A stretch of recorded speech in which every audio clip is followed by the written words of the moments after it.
Hai, Assalamualaikum warahmatullahi wabarakatuh. Untuk kelas hari ini, kita akan pergi kepada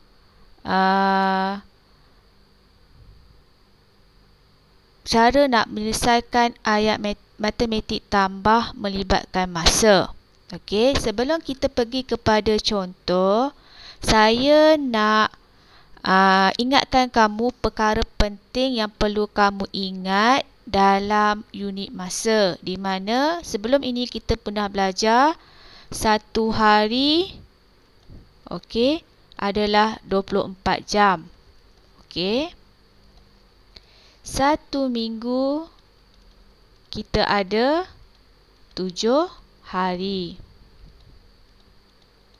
Satu tahun ada 12 bulan. Satu dekad ada 10 tahun, bersamaan 10 tahun.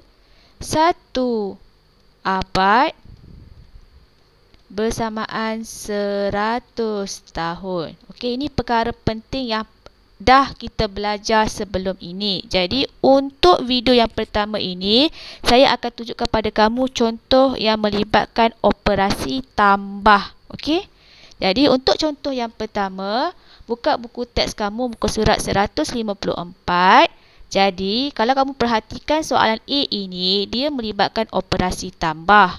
Yang pertama kamu kena semak operasi. Yang kedua, kamu lihat unit dalam soalan. Unit dia adalah hari dan jam, hari dan jam. Dan itu yang kedua. Yang ketiga, lihat pada kehendak jawapan. Dia hendak dalam bentuk hari dan jam.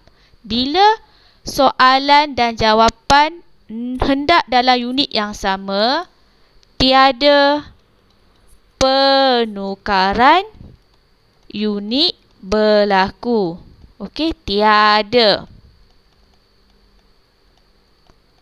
Jadi sekarang bila tiada penukaran unit, jadi kamu boleh selesaikan soalan ini dengan cara buat bentuk lazim operasi tambah.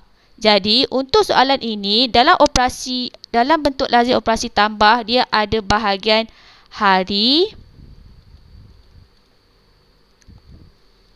dan jam. Okey, jadi 3 di bawah hari, 15 di bawah jam.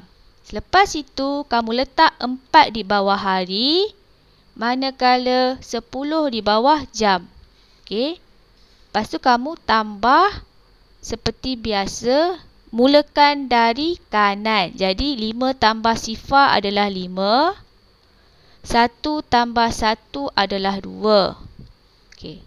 Lepas itu kamu pergi pada bahagian hari pula. 3 tambah 4 adalah 7. Okey, sekarang kita semak jawapan kita.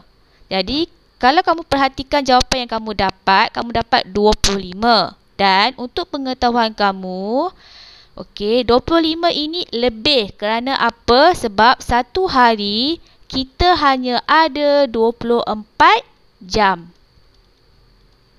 Disebabkan jawapan kita 25 jam, jadi tugas kita sekarang, kita kena buat operasi tolak pada bahagian jam.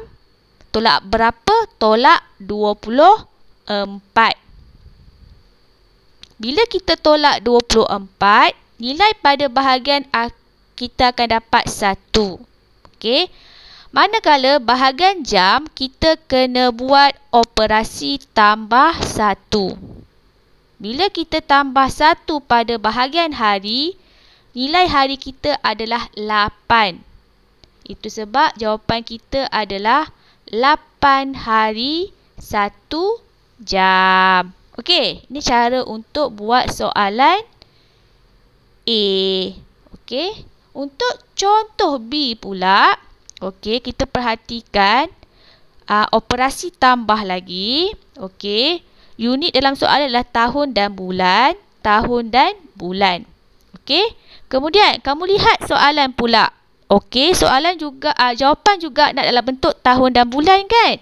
Jadi bermaksud unit dia sama. Bila unit sama, tiada penukaran unit. Okey, tiada penukaran unit. Okey. Bila tiada, kamu buat operasi tambah seperti biasa. Jadi dalam bahagian tambah bentuk lazim kita ada bahagian tahun, lepas tu bulan. Kemudian kita susun nombor yang diberi, 7 di bawah tahun, 8 di bawah bulan. Kemudian 5 pula di bahagian tahun, manakala 10 di bahagian bulan. Lepas tu kita buat operasi tambah.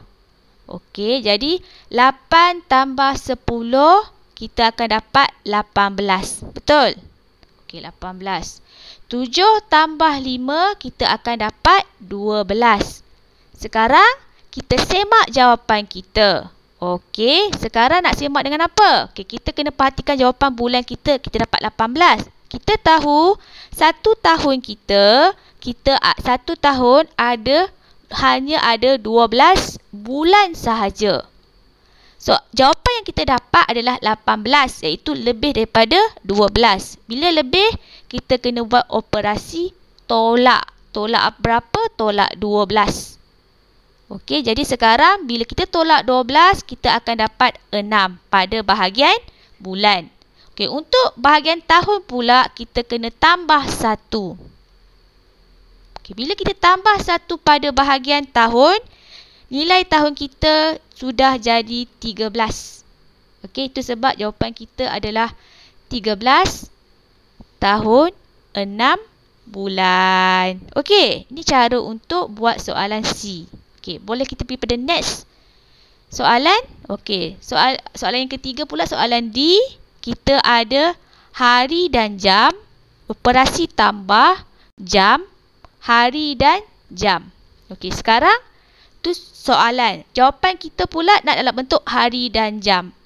Bila macam ini, bermaksud tiada penukaran unit berlaku. Tiada penukaran unit berlaku.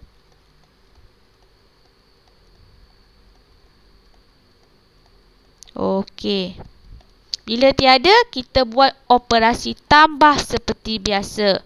Okey, bila tambah, kita boleh lakukan tambah serentak. Okey, bermaksud kamu boleh susun ketiga bahagian ini dalam satu bentuk lazim sahaja. Jadi hari ada jam. Lepas tu kita susun 4 di bawah hari, manakala 10 di bawah jam. Lepas tu 20 di bawah jam, 2 di bawah hari dan 12 di bawah jam. Lepas tu kita buat operasi tambah. Sekarang kita tambah daripada kanan. Sifar tambah sifar adalah sifar, tambah 2 adalah 2. 1 tambah 2 adalah 3. 3 tambah 1 adalah 4. Jadi bahagian jam kita adalah 42 jam. Bahagian hari pula kita ada 6. Sekarang kita semak jawapan kita. 42 jam. 42 jam kita kena semak di mana dalam satu hari kita hanya ada 24 jam. Okey, bila keadaan macam ini bermaksud 42 kita lebih daripada 24. Jadi kita kena buat operasi tolak dengan 24 pada bahagian jam. Okey, sekarang kita pinjam sebelah. 12 tolak 4 adalah 8. Lepas tu 3 tolak 1 adalah 2. Bahagian hari pula kita kena buat operasi tambah. 6 tambah 1 adalah 7. Sekarang kita semak jawapan kita. 18 jam. Adakah lebih daripada 24 jam? Tak lebih kan? Bermaksud inilah jawapan akhir kita, iaitu 7 hari dan 18 jam. Okey, ini adalah soalan ketiga kita. Terusnya, soalan yang keempat, soalan F, kita ada bulan, tahun dan bulan, tahun dan bulan. Ini soalan kita, manakala jawapan adalah bentuk tahun dan bulan. Bermaksud tiada penukaran unit. Tiada. Okey. Bila tiada, kita buat bentuk lazim seperti biasa di mana ada bahagian tahun, ada bahagian bulan. Lepas tu kita susun nombor kita. 29 di bawah bulan. Okey, lepas tu 9 di bawah tahun, 10 di bahagian bulan, 6 di bahagian tahun, 4 pada bahagian bulan. Okey. Lepas tu kita tambah macam biasa. 9 tambah sifar tambah 4 adalah 13. 1 tambah 2 adalah 3. 3 tambah 1 adalah 4. Jadi pada bahagian bulan ada 43. Bahagian tahun pula kita ada 15. Sebab 9 tambah 6 adalah 15. Sekarang kita semak jawapan kita. Sekarang kita tahu 1 tahun kita hanya ada 12 bulan. Sekarang 43 lebih daripada 12. Bermaksud kita kena buat operasi tolak sebanyak 12. Jadi 3 tolak 2 adalah 1. 4 tolak 1 adalah 3. Okey. Lepas itu kita kena tambah 1 pada tahun menjadi 16. Okey. Kemudian 31. Semak lagi jawapan kita. 31 masih lagi lebih daripada 12. Bermaksud kita kena buat operasi tolak lagi. Okey, sekejap Kita masih kena buat operasi tolak lagi. Okey, di mana kita akan dapat jawapan. Okay, 1 ni kita pinjam sebelah. 11 tolak 2 akan jadi 9. 2 tolak 1 adalah 1. Jadi bahagian tahun kena tambah 1. Jadi 6 tambah 1 adalah 7. Jadi disebabkan tak muat, saya akan buat di sebelah. Kita dapat 17 tahun, 19 bulan. Jadi sekarang kita semak 19 ini. Lebih daripada 12 lagi kan? Jadi sekarang masih lagi perlu buat operasi tolak pada bahagian bulan. Jadi sebab apa? Sebab dia lebih daripada 12. Kita tolak 12. Okey, pada bahagian tahun kena tambah 1. 7 tambah 1 adalah 8. 1. Okey, kita semak jawapan kita. 7. 7 lebih tak pada 12 bulan? Kurang kan? Jadi bermaksud inilah jawapan akhir kita, iaitu 18 tahun 7 bulan. Okey, inilah contoh-contoh yang berkaitan operasi tambah melibatkan unit masa. Untuk video yang kedua, saya akan tunjukkan pada kamu cara nak selesaikan ayat matematik bagi operasi tolak. Jadi, saya harap penerangan saya ini membantu kamu untuk lebih faham. Okey, jumpa pada video yang seterusnya. Assalamualaikum. Bye-bye.